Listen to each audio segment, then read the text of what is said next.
하나님을 해봐 사랑에 감사합니다. 오늘 주님 앞에 나와서 주의 이름을 높이고 찬양하게 도와주시니 감사합니다. 우리 아버지는 만왕의 왕이시며 만주의 주이시며 온 세상 만물을 다 창조하신 창조주이심을 고백합니다. 우리가 그 창조주 하나님 앞에 나와서 예배하게 도와주시니 감사합니다. 우리가 드는 예배를 기쁘게 받아주시고 아버지 하나님 이 시간 성령께서 임재하여 주시며 우리 하나님의 살아계심을 느끼게 도와주시고 아버지 하나님 기뻐하시는 예배를 드리게 도와주옵시며 우리 모든 허물과 죄를 십자가 보여서 정결케 도와주시고 일본 땅 이 땅을 불쌍히 여겨주시며 우리나라 대한민국이 복음으로 말씀으로 통일되게 도와주시고 일본에 있는 8천여 개를 지켜주시며 에린교회와 성도들을 지켜주시고 인도하여 주옵소서. 질병과 싸우는 성도들 불쌍히 여겨주시고 아버지 하나님 주의 전을 얼마나 사모하는지 주님께서 아시오니 하나님 예배를 할 수 있도록 지켜주시고 인도하여 주옵소서. 아버지 하나님 봉산의 송이들 복내려 주시고 종이 말씀을 들고 섰는데 성령께서 함께하여 주시며 오늘 예수 보혈이 강물처럼 흘러넘쳐나게 도와주시고 우리 산의 손들의 심령을 활짝 열어주옵소서. 원수 마귀는 물러갈지어다. 하나님의 음성을 듣는 시간 되게 도와주옵소서. 감사하며 우리 예수님 받들어 기도드리옵나이다. 아멘. 여러분 인사하며 앉으시기 바랍니다. 하나님의 당신을 살았습니다. 하모니사 당신의 좋은 일이 납니다. 여러분에게 좋은 역사 일할 줄 믿습니다. 좋은 일이 날 줄 믿습니다.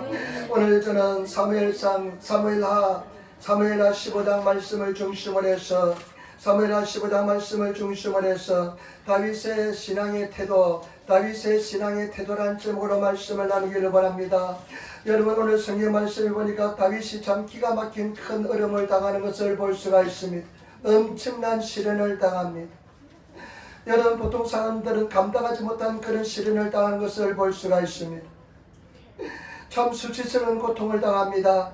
그런데 그 수치스러운 그런 고통 속에서 다윗이 어떻게 대처하는지를 한번 보겠습니다. 어떤 모습으로 다윗이 나아가는 것을 보도록 하겠습니다. 저와 여러분 그 절망 속에서 고난 속에서 그 사람의 신앙 인격이 나오는 줄 믿습니다. 여러분들이 이런 경우는 어떤 신앙 인격을 가지고 어떤 모습을 가지고 나가는지 한번 보시기를 부탁을 드립니다. 먼저 오늘 첫 번째 이 오늘 상황에 대해서 한번 살펴보겠습니다. 오늘 상황이 어떤 상황인지 한번 알아보겠습니다. 여러분 15장 1절 말씀 15장 1절 말씀 우리 같이 따라하겠습니다. 이후에 압살롬이 자기를 위하여 병거와 말들을 준비하고 정대 50명을 세우니라. 아멘.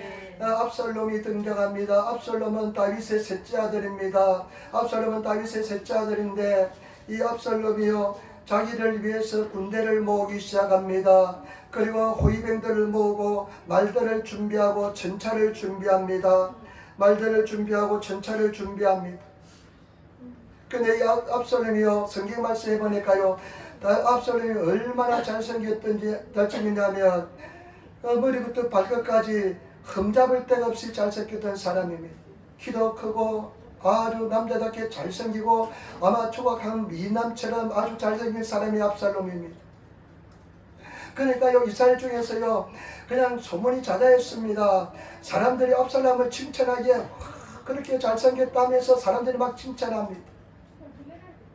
셋째 왕의 셋째 아들 보아스 왕의 셋째 아들 얼마나 잘생겼는지 야 머리부터 발끝까지 도저히 그냥 흠잡을 데 없어 하면서 요즘으로 치면 아이돌 그냥 BTS인가 뭐 아이들보다 훨씬 잘생긴 사람이 압살롬이었습니다.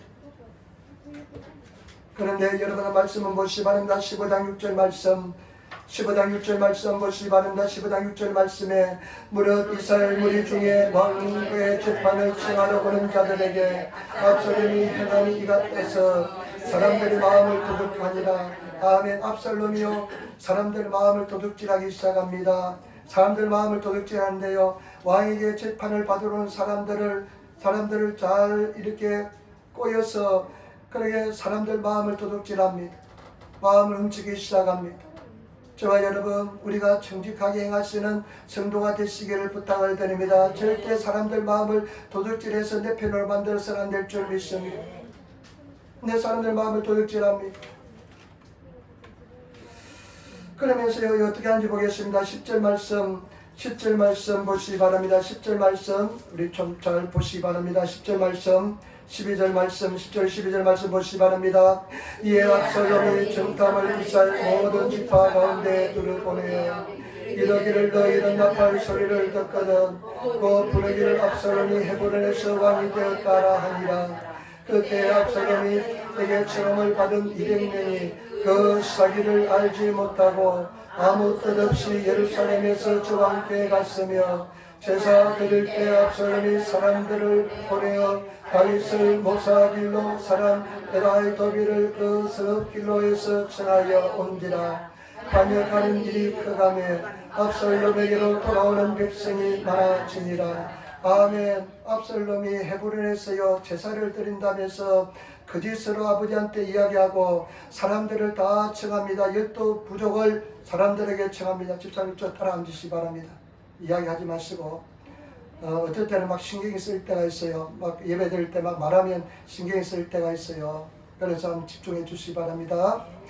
그런데 이제 보면 이제 12부족에게 사람을 보내가지고요 사람을 보내서 헤브론에서 압살롬이 왕이 된다고 선언합니다. 왕이 막 되는 것을 선언합니다. 나팔 소리를 부를 때 이제 압살롬이 왕이 되었다 이렇게 선언합니다. 그러니까 이제 압살롬이요 아버지가 왕인데 아버지가 반역해서 자기 스스로 왕이 됩니다. 자기 스스로 왕이 되었어요. 왕이 되는 그런 반역을 지는 것을 볼 수가 있습니다. 그리고 제사장 아히도벨을 불러가지고요 자기를 위해서 일하게 만듭니다. 그러니까 엄청난 일이 일어납니다. 그러니까 이스라엘 백성들이 자꾸만 마음을 도둑질했으니까 이 반역에 들어서는 무리가 차츰차츰 많아집니다. 여러분 얼마나 큰 고통이 일어난지 모릅니다. 아들이 아버지를 죽이고 반역을 합니다. 그리고 군대를 이끌고 아버지를 죽이려고 예루살렘 성으로 쳐들어오는 것을 볼 수가 있습니다. 얼마나 고통스러운 이야기겠습니까? 정말 하나님의 사람이라고 자처했는데 하나님을 잘 섬겼는데 신앙으로 교육을 시켰는데 그 아들이 반역을 일으켜서 아버지를 죽이려고 하는 그런 엄청난 일이 일어난 것을 볼 수가 있습니다. 얼마나 수치스럽겠습니까? 얼마나 고통스럽겠습니까? 스스로 얼마나 자책하겠습니까? 내 인생이 무엇인가? 내가 어떻게 자녀를 교육시켰길래 내 아들이 내 사랑하는 아들이 나를 이렇게 죽이려고 하는가? 얼마나 자기 자신을 자책했는지 모릅니다. 어마어마한 고통과 시련이 다가오는 것을 볼 수가 있습니다. 이런 고통에 대해서 압살롬은 시편 3편 1절 2절 이렇게 이야기합니다. 여호와여 나의 대적이 어찌 그리 많은지요. 일어나 치는 자가 나를 친 데가 많습니다. 많은 사람이 있어 나를 가리켜 말하기를 저는 하나님께 도움을 얻지 못한다 하나이다 하면서 자기 자신에게 고통이 큰 것을 고백하는 것을 볼 수가 있습니다. 이런 엄청난 일이 일어날 때 여러분 어떡하겠습니까? 정말로 내 자녀가 나를 반역하고 나를 죽이려고 하고 내가 신뢰했던 사람들이 반역자에 가담하고 내가 정말 사랑했던 부하들이 반역자들에게 가담을 해서 나를 죽이려고 한다면 여러분 그 배신감 그 고통 속에서 어떡하겠습니까? 어떤 행동을 하겠습니까? 그런 상황에서도 그런 어려운 상황에서 그 사람의 신앙의 모습이 나타난 줄 믿습니다. 신앙의 인격이 나타난 줄 믿습니다. 다윗이 어떻게 하는지 보겠습니다. 저와 여러분 우리가 다윗을 통해서 정말로 다윗과 같은 하나님의 사람이 되시기를 예수님으로 축원을 드립니다. 두 번째 다윗의 믿음의 태도에 대해서 말해보겠습니다. 15장 13절 말씀 15장 13절 말씀 우리 같이 읽도록 하겠습니다. 15장 13절 말씀 전령이 다윗에게 말하되 이스라엘의 인심이 다 압살롬으로 돌아간나이다 한지라. 아멘. 전령이 와서 이야기하는데 왕이시여 이스라엘 인심이 다 사람들이 압살롬에게 돌아갔습니다. 이제 압살롬 편으로 사람들이 다 돌아섰습니다. 아마 그 부정적인 소식을 들을 때 참 가슴이 아팠을 것입니다. 다윗이 얼마나 백성들을 사랑했습니까? 얼마나 백성을 위해서 희생을 했습니까? 그런데 그만큼 희생했는데 사람들이 그냥 웃도 가왔대 그냥 변절해서 사람들이 다윗을 변절해서 압살롬에게로 마음이 돌아갔다는 것입니다. 참 그런 소식 들으면 굉장히 가슴이 아플 것입니다. 고통스러울 것입니다. 그런데 14절 말씀 보시기 바랍니다. 다윗이 어떻게 하는지 한번 보겠습니다. 여러분 같이 14절 말씀 같이 읽도록 하겠습니다. 다윗이 예루살렘에 함께 있는 그의 모든 신하에게 이르되 우리가 도망하자. 그렇지 않으면 우리 중 한 사람도 앞서는에게 피하지 못하리라 하니라. 아멘. 빨리 가자 뚫을 건데 그가 우리를 급히 따라와 우리를 해하고 칼날로 성읍을 칠까하노라. 아멘. 다윗이 어떻게 하는지 보겠습니다. 다윗이 어떻게 하느냐면요, 그 보고를 들었을 때, 전령으로부터 그 보고를 들었을 때 어떻게 하냐면, 자 우리 빨리 도망가자, 빨리 도망가자, 빨리 도망가자 하면서요, 일어나 빨리 도망가자. 그렇지 않으면 사람들이 칼날을 다 죽을 것이다. 그리고 이 성읍을, 이 예루살렘 성을 쳐서 이 예루살렘이 다 파괴될 것이니까 빨리 도망가면서 도망가자면서 도망을 칩니다. 여러분, 지금 다윗은 나이가 한 50살쯤 됐습니다. 50살쯤가 됐습니다. 다윗은요, 전쟁터에서 자란 사람입니다. 전쟁터에서 굵은 사람입니다. 그래, 전쟁에 대해서는 다윗이 그냥 굉장히 능한 사람입니다. 그런데 아들 압살롬이 그 허술한 사람들이 군대를 끌고 쳐들어올 때 전쟁에 싸우면 충분히 이길 수가 있는데 다윗은 맞서서 싸우지 않고 도망칩니다. 싸움을 피하는 것을 볼 수가 있습니다. 예루살렘의 성을 다 내려놓고 도망치는 것을 볼 수가 있습니다. 여러분, 성경 말씀에 보면요, 다윗은 싸움을 되도록이면 피합니다. 사울 왕을 죽일 수 있는 절호의 찬스가 두 번이나 있었지만은 사울 왕을 죽이지 않고 피하는 것을 볼 수가 있습니다. 사울 왕이 계속 군대를 풀고 쳐들어올 때 계속 도망다니는 것을 볼 수가 있습니다. 싸움을 하지 않는 것을 볼 수가 있습니다. 저와 여러분, 피하시는 성도가 되시기를 부탁을 드립니다. 맞서서 싸우지 않는 성도가 되시기를 부탁을 드립니다. 같은 동족이 싸우지 않으려고 합니다. 대적들하고는 싸우지만은, 적들하고는 싸우지만은 자기 동족하고는 싸우지 않으려고 계속 피하는 것을 볼 수가 있습니다. 여러분, 도망치는 성도가 되시길 부탁을 드립니다.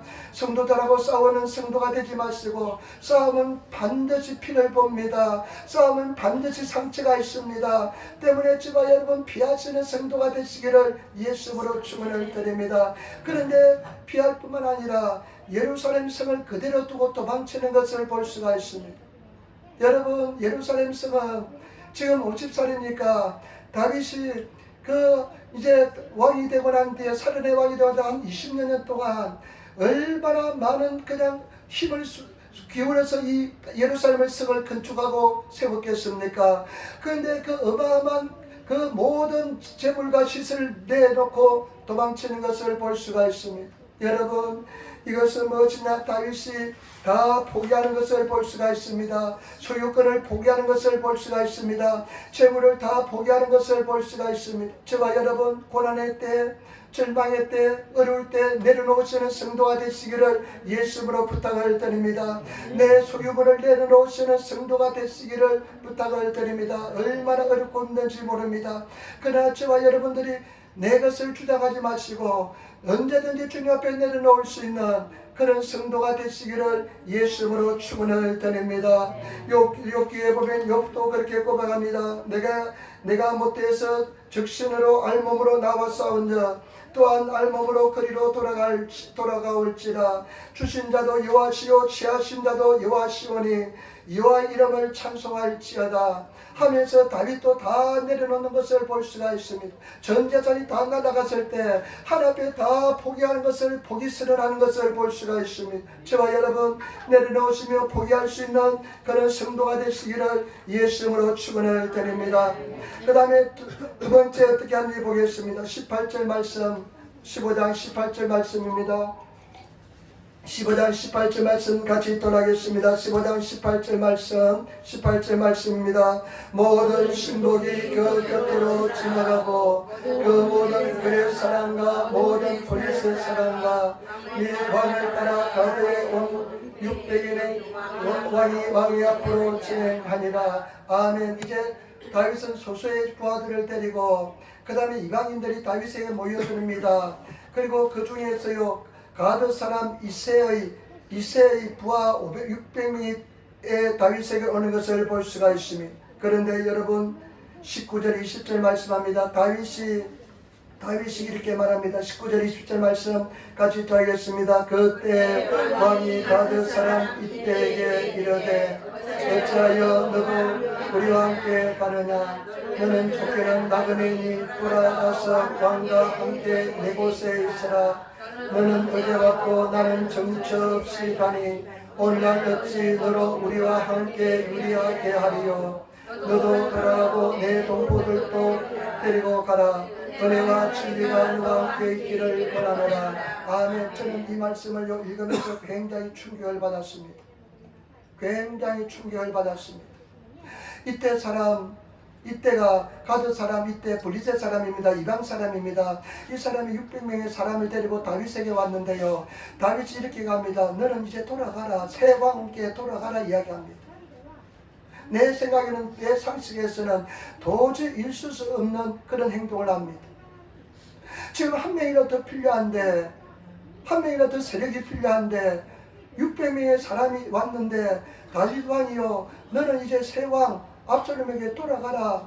그러면서 이야기하니까 내가 가는 길이 지금 고난의 길인데 너도 나와 같이 고난을 당할 수가 없다. 그리고 너는 이방인으로서 온 지가 얼마 되지 않았는데, 그 블리셋에서 올라온 지 얼마 되지 않았는데, 우리 성경에는 어제 올라왔는데 나와 가는 길이 얼마나 고난의 길인데 네가 가면 고통을 받게 당할 수가 없다 하면서 돌아가라고 이야기합니다. 도저히 내 생각에는 이것이 있을 수가 없는 이야기입니다. 여러분 그렇게 할 수 있겠습니까? 지금 전쟁이라는데 한 사람이라도 더 필요한데 그 600명의 사람에게 돌아가라 이야기합니다. 당신들은 너희들은 돌아가라 이런데 나중에 돌아가진 않지만은 나는 이렇게 이야기할 수 있다는 것 자체에 굉장히 감동을 하면서 그리고 충격을 받았습니다. 여러분, 다윗의 마음속에는 절대 사람을 의지하지 않고 하나님을 의지하는 그런 믿음의 사람인 줄 믿습니다. 저와 여러분, 하나님만 철저하게 의지하시는 성도가 되시기를 부탁을 드립니다. 그러니까 이와 같은 행동이 가능한 줄 믿습니다. 하나님만 절대적으로 뼛속까지 하나님만 바라보고 하나님만 의지합니다. 아마 저 같으면 이런 행동 못했을 것입니다. 그런데 다윗은 하나님을 철저하게 하나님만 바라보고 의지하기 때문에 이와 같은 취한을 하면서 이야기할 수 있는 것을 볼 수가 있습니다. 저와 여러분, 사람을 포기하시기를 부탁을 드립니다. 사람 의지하지 마시기를 부탁을 드립니다. 우리가 얼마나 사람 의지하십니까? 얼마나 사람을 도움을 갈구하고 있습니까? 사람의 얼굴을 의지합니까? 저와 여러분, 사람을 바라보지 마시고 철저하게 하나님만 바라보시며 나아가시는 성도가 되시기를 부탁을 드립니다. 그러면 사람에 대해서 절대로 좌지우지 되지 않게 될 줄 믿습니다. 사람의 어떤 소문의 이야기에 대해 마음이 왔다 갔다 하지 않게 될 줄 믿습니다. 때문에 저와 여러분, 하나님만 바라보시고 하나님만 의지하시는, 하나님만 나아가시는, 하나님을 바라볼 수 있는 그런 성도가 되어야 될 줄 믿습니다. 이것은 다윗이 어려서부터 이와 같은 훈련이 된 줄 믿습니다. 그 소년 다윗이 전쟁터에 가서 행들면에 가서 전쟁터 갈 때 골리앗이 있습니다. 그때 어떻게 합니까? 이 싸움은 하나님과의 싸움입니다. 사람의 싸움이 아니다. 하나님에 속한 것이다. 이 싸움은 하나님께 속한 것이다 하면서 당당하게 나가서 이기는 것을 볼 수가 있습니다. 저와 여러분, 하나님께 속한 줄 믿습니다. 하나님만 바라보시고 하나님만 의지하시고 사람 절대로 의지하지 마시고 사람의 의지에서 여러분 마음이 왔다 갔다 하는 성도가 되지 마시고 승리하시는 그런 성도가 되시기를 예수님으로 축원을 드립니다. 이사야서 2장 22절에 너희는 인생을 의지하지 말라. 일본어 성경에 보니까요, 호흡이 코에 있는 인생을 의지하지 말래요. 그의 호흡은 코에 있나니 수에 찰 가치도 없다. 숫자에 들어갈 가치도 없대요. 오직 하나님만 바라보시며 하나님만 의지하시는 그런 성도가 되시기를 부탁을 드립니다. 저도 가만히 돌이켜보니까요, 얼마나 사람들을 의지했는지 모릅니다. 얼마나 사람들에 대해서 내가 사람을 의지하면서 하나님을 의지한다면서도 사람을 얼마나 의지했는지 모릅니다. 사람에 따라서 내 마음이 왔다 갔다 하고 사람에 의해서 내 마음이 그냥 기뻤다가 즐거웠다가 슬펐다가 하는 때가 많았습니다. 오직 우리는 하나님만 바라보면서 하나님만 의지하시는 그런 삶을 살아야 될 줄 믿습니다. 심령 깊숙이 하나님만 의지하는, 하나님만 바라보시는, 사람들이 나를 다 배반하고 나를 그냥 실망시킬지라도 오직 나의 하나님 한 분만을 만족하면서 의지하며 나가시는 그런 성도가 되시기를 예수님으로 축원을 드립니다. 그 다음에 사무엘하 15장 24절 말씀 보시기 바랍니다. 사무엘하 15장 24절 말씀 우리 같이 읽도록 하겠습니다. 24절 말씀입니다. 사독과 그와 함께한 모든 레위 사람이 하나님의 언약궤를 메어다가 내려놓고 아비아달도 올라와서 모든 백성이 성에서 나오기를 기다리니 이 아멘. 이제 도망치려고 하니까요 사독이라든지 그 다음에 제사장 아비아달이요 하나님의 언약궤를 메고 와서요 백성들이 다 합류할 때까지 기다리고 있는 그런 상황입니다. 그런데 보세요 여러분 어떻게 하는지 보겠습니다. 5절 26절 다윗이요 정말 우리 상상할 수 없는 이야기합니다. 25장 25절 26절 같이 하겠습니다. 왕이 사독에게 이르되 하나님의 궤를 속으로 도로 메어가라. 만일 내가 여호와 앞에서 은혜를 얻으면 도로 나를 인도하사 내게 그 궤와 그 계신대로 보이시리라. 그러나 제가 말씀하시기를 내가 너를 기뻐하지 아니한다 하시면 종이 여기 있사오니 선이 여기는 치는 대로 내게 행하시옵소서 하니라. 아멘. 그런데 다윗 왕이 뭐라고 말씀하냐면요 다시 하나님의 언약궤를 메어다 놓으라 이야기합니다. 다시 언약궤를 메어다 놓으라. 여러분 이 언약궤는 하나님의 임재의 상징이고요 이스라엘의 상징입니다. 하나님께서 함께 하시는 상징이고요 이 언약궤가 얼마나 중요한지 모릅니다. 이스라엘 백성들이 애굽에서 나왔을 때 언약궤를 따라서 행진하며 나왔습니다. 언약궤는 이스라엘 상징이고요 하나님의 상징이면서 하나님께서 임재하시는 것이고 하나님께서 함께 하시는 증거가 되는 것이 언약궤입니다. 그런데 그 언약궤를 다시 메어다 가져다 놓으라 이야기합니다. 다윗은 사무엘하 6장에 보면요 이 언약궤가 이방에 있다가 예루살렘에 들어올 때 얼마나 기뻐했는지요. 그냥 일본어 성경에 보니까 오도 때 한해와 같다 막 그냥 뛰면서요 춤추면서요 다른 곳에 보니까요 쥐가락 가길이 얻었다. 자기가요 힘을 쏟아부어서 얼마나 기뻐했는지 모릅니다. 언약궤가 데려올 때 그렇게 기뻐했는데요 근데 갖다 놓으라고 이야기합니다. 그 얼마나 기뻐했는데요 이 다윗이 그냥 춤을 추는데 바지가 내려가는 줄 모를 정도로요 기뻐하면서 춤을 췄다고 성경 기록하고 있습니다. 그런데 다윗이 그 언약궤를 메어라 놓으라 합니다. 갖다 놓으라 합니다. 그러면서 하나님께서 뭐라고 이야기하면 하나님께서 나를 다시 불러주시면 내가 다시 돌아와서 하나님의 전을 섬길 수 있을 것이다 이렇게 고백합니다. 하나님께서 은혜를 베푸시면 내가 다시 돌아올 것이다 이야기합니다. 여러분 저는 이것을 보면서요 어떤 면에서는 다윗은요 영적인 권리, 영적인 주도권, 영적인 특권을 다 내려놓는 것을 볼 수가 있습니다. 저와 여러분 우리가 주님 앞에 나왔을 때 고난의 때 어려울 때 시련의 때 내 영적인 특권 권리를 다 내려놓을 수 있는 성도가 되시기를 예수님으로 축원을 드립니다. 내가 가지고 있는 영적인 모든 주도권, 특권도 다 내려놓으시고 완전히 낮아지시고 겸손해지시는 그런 성도가 되시기를 부탁을 드립니다. 다 내려놓으시기를 부탁을 드립니다. 하나 앞에 설 때요 그 아무 소용없습니다. 다 포기하시고 내려놓으시는 그런 성도가 되시기를 예수님으로 축원을 드립니다. 그 다음에 한번 보시기 바랍니다. 어떻게 하는지 보겠습니다. 30절 31절 말씀 오늘 읽었던 말씀인데요 30절 31절 말씀입니다. 같이 읽도록 하겠습니다. 다윗이 감람산 위로 올라올 때 머리를 가리우고 맨발로 울며 행하고 저와 함께 가는 백성들도 각각 그 머리를 가리우고 울며 올라갑니다. 봉이 다윗에게 고하되 압살롬과 함께 모반한 자들 가운데 아히도벨이 있나이다 하니 다윗이 가로되 여호와여 원컨대 아히도벨의 모락을 어리석게 하옵소서 하니라. 아멘. 그리고 이제 다윗이 감람산 길로 올리브산 길로 도망을 치는데요 머리를 가리웁니다. 그 다음 머리를 가리고 울면서 맨발로 그 산을 가는데요 항에서 올라가는데 백성들도 똑같이 그렇게 머리를 가르고 울면서 맨발로 갑니다. 맨발로 가는 것은 다 포기한다는 뜻이고요. 울면서 머리를 깎는 것은 슬픈 사람 회개자의 모습인 것을 볼 수가 있습니다.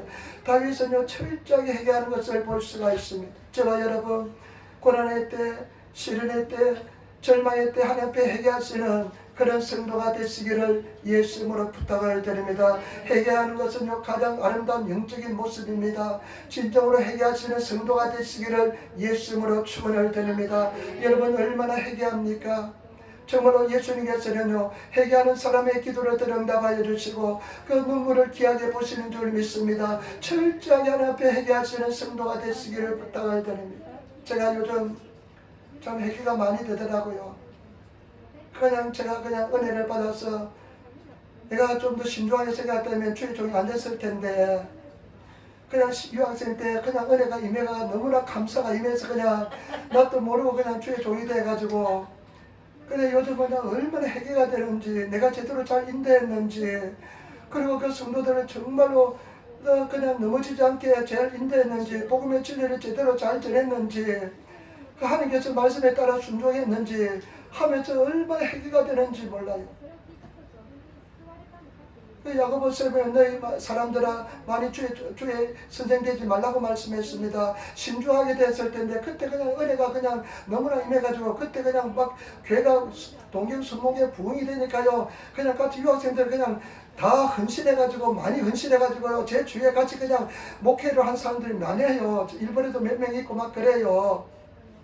근데 지금 사실은 지금 내가 그냥 그런 기회가 다시 한 번 더 주어진다면 한 번 더 기도하고 또 기도하고 또 기도하고 또 신중히 생각했을 것 같아요. 요즘은 또 얼마나 회개가 되는 게 또 뭐냐면요, 내가 하나님의 영광을 취했는지 알았냐, 내가 내 을을 낳는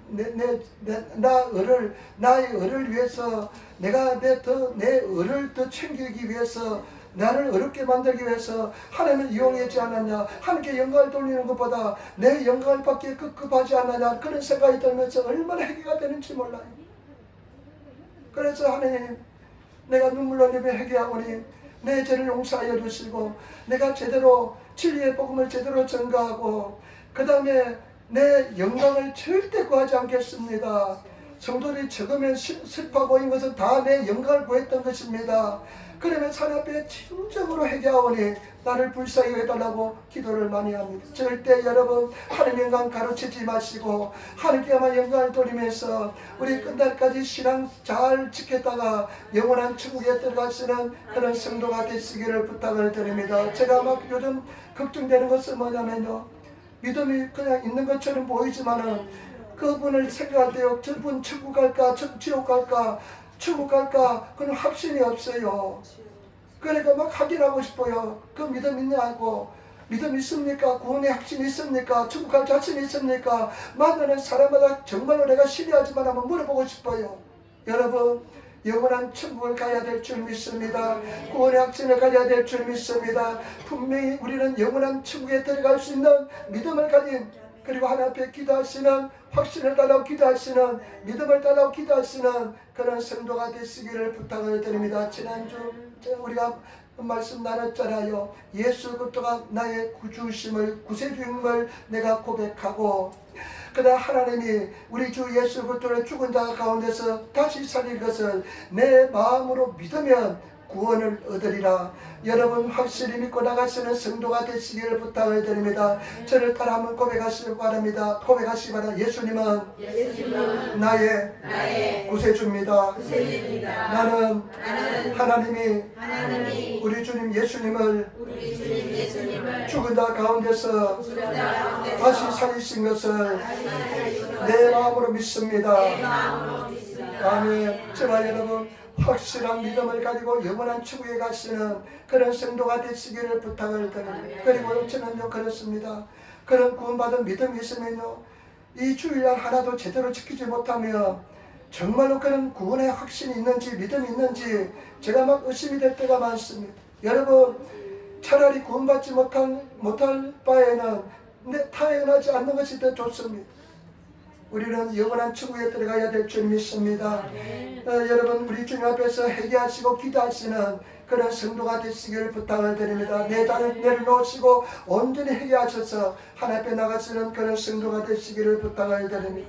그리고 다윗은 그 도망치는 상황에서도 하나님 앞에 기도합니다. 여러분 기도하시길 부탁을 드립니다. 하나님 아히도벨의 모략을 하나님께서 다 멸하여 달라고 기도하는 것을 볼 수가 있습니다. 여러분 기도하시기를 부탁을 드립니다. 믿음으로 기도하시는 그런 성도가 되시기를 부탁을 드립니다. 어떤 사람이요 이런 이야기예요.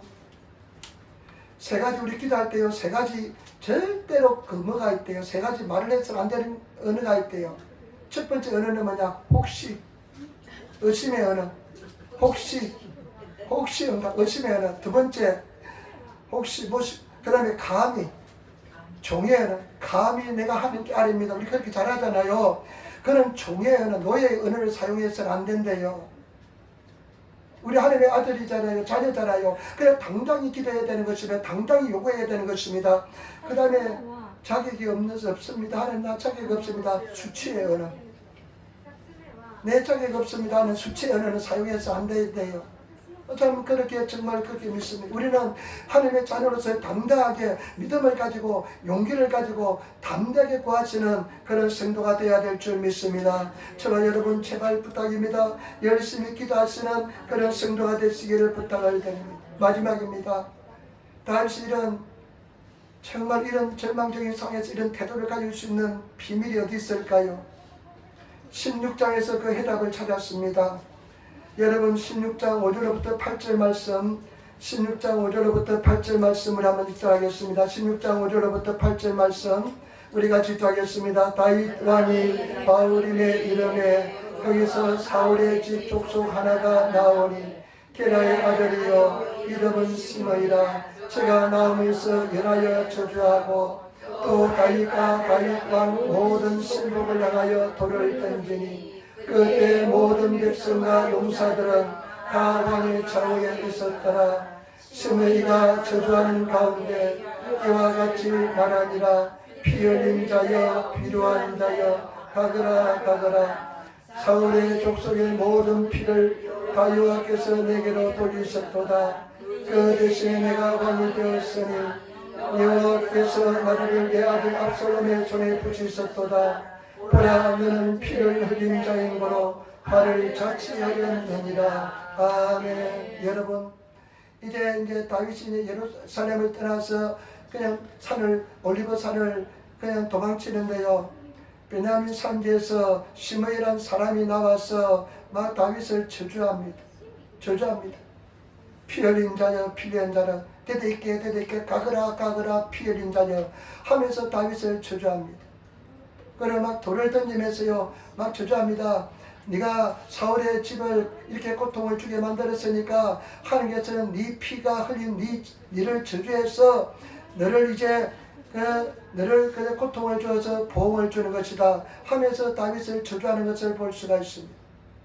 여러분 그때 어떻게 하겠습니까? 그냥 고통스러워 죽겠는데 절망스러워 죽겠는데 그냥 한 명이 나와가지고 돌멩이를 던지면서 막 말로서 저주하는데 여러분 어떻게 하겠습니까? 그냥 우리 어떻게 합니까? 그냥 돌아버릴 정도가 될 겁니다. 가만히 안 둘 겁니다. 예, 9절 말씀 한 번씩 한 번씩 바랍니다. 수리아의 아들 아비새가 왕께 여짜오되 이 죽은 개가 어찌 내 주원을 저주하리까? 청컨대 나를 건너가서 제 머리를 베게 하소서. 그냥 단칼에 베어버리겠습니다. 아비새가 단칼에 베겠습니다. 이렇게 하는데요. 그때 보시기 바랍니다. 10절 11절 말씀 여기서 다윗의 뛰어난 신앙 인격이 나오는 것을 볼 수가 있습니다. 영성이 나오는 것을 볼 수가 있습니다. 10절 말씀 11절 말씀을 같이 읽겠습니다. 왕이 가로되 스루야의 아들들아 내가 너희와 무슨 상관이 있느냐? 제가 저주하는 것은 여호와께서 저에게 다윗을 죽여라 하시니 내가 어찌 그리하였느냐? 할 자가 누구겠느냐 하고 또 아비새와 모든 신복이 이르되 난 아들도 내 생명을 헤아려 하거든 하물며 이 베냐민 사람이냐? 여호와께서 저에게 명하신 것이니 저로 주작에 버려두라. 아멘. 그 스루야의 아들아 아비새야 너희와 무슨 상관이 있느냐? 너와 상관이 없다. 저렇게 저주하는 것은 네하고는 상관없는 일이다. 우리 어떠합니까? 막 끌어들여서 막 상관있게 만들잖아요. 내 대신에 막 공격하게 하잖아요. 너와는 상관없는 일이다.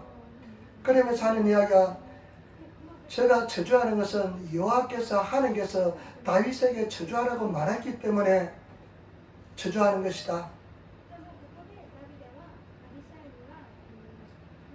그렇기 때문에 그렇게 할 자가 누구냐? 내가 어찌 그렇게 하겠느냐? 그 다음에 11절 신복이 말합니다. 부하에게 말합니다. 내 몸에서 난 아들도 내 생명을 헤아리고 하거늘 하물며 이 베냐민 사람이 그렇게 하지 않겠느냐? 여러분, 이 사울의 족속은 베냐민 지파인데, 베냐민 사울의 집이 망했으니까, 사울의 집이 멸망을 당했으니까 베냐민 지파 사람들이 그렇게 권력을 가지고 있다가 다 권력을 빼앗기고 나니까, 다윗에 대해서 얼마나 원망하겠습니까? 그러니까 이 베냐민 사람이 지파가 이렇게 원망하는 것은 당연한 일이다 하면서 하나님께서 그렇게 시켰기 때문에 그렇게 한다 하면서 받아들이는 것을 볼 수가 있습니다. 여러분, 다윗은 항상 하나님의 뜻을 쫓았습니다. 하나님의 계획을 쫓았습니다. 하나님의 말씀에 순종했습니다.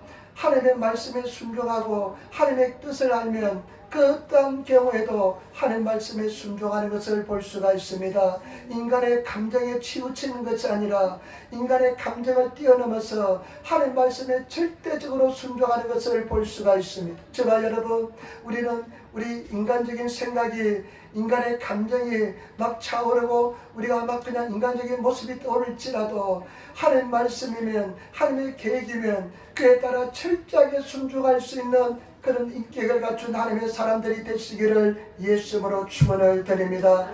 그런 하나님의 사람이 되시기를 예수님으로 축원을 드립니다. 그럴 때 정말 하나님께서 기뻐하시는 하나님의 사람이 될 줄 믿습니다. 저도 이렇게 가만히 보았을 때요, 이렇게 막 억장이 무너지고 고통이 있고 힘든 상황에서요, 그와 같이 저주하고요, 그냥 그렇게 한다면 아마 가만히 못 있을 것 같아요.